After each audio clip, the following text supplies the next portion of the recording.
Maurizio Saia ha riconfermato responsabile interprovinciale per le province di Agrigento, Caltanissetta e Enna, alla guida appunto della CISL. Tante le emergenze, in particolare quelle della provincia di Agrigento. Ecco, facciamo un punto di come intende portare avanti questo suo nuovo incarico. Intanto è una bella soddisfazione essere riconfermato dopo i 4 anni precedenti. Noi veniamo da un accorpamento di 3 province, Agrigento, Caltanissetta ed Enna.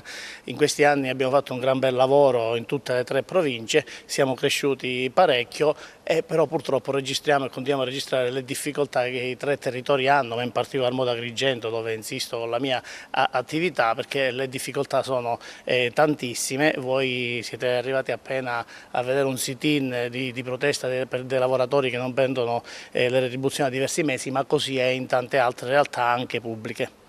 La situazione più esponenziale, più critica qual è, diciamo, nella nostra provincia attualmente? Ce ne sono tante, ma la prima? Ma ce ne diverse, i comuni che hanno dichiarato il dissesto, a partire da Porto Empedocle, Casteltermini e Favara, ma quella più, diciamo, che dà più preoccupazione è proprio quella di Porto Empedocle. Ci sono diversi problemi, dal mancato pagamento degli stipendi dei dipendenti pubblici, a quella dei netturbini, a quella delle cooperative di assistenza agli anziani, addirittura adesso registriamo da ieri che c'è un incremento della tassa sui rifiuti, quindi c'è una situazione abbastanza difficile che potrebbe, diciamo, sfociare in un problema sociale, perché i cittadini di Porto Empedocle sono già tartassati da tante tasse, dalla disoccupazione, e difficilmente possono sostenere ancora questi problemi.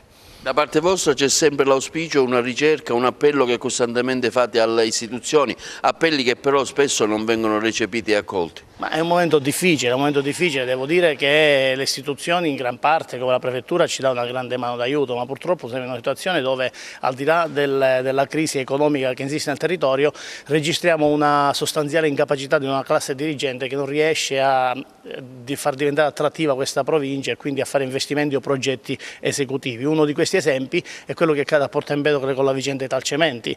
Noi abbiamo proposto, insieme anche alle altre associazioni, anche datoriali, abbiamo proposto al Comune di fare dei progetti esecutivi, abbiamo chiesto un consiglio comunale per dire cosa si può fare in quell'area. Ci sono i fondi e le risorse da parte del Ministero del Lavoro che non vengono utilizzate perché in assenza totale di progetti. Quindi noi denunciamo ancora una volta, ma questo riguarda per tutta la provincia, che la classe dirigente dovrebbe crescere un po' e pensare un po' di più al bene e interesse collettivo.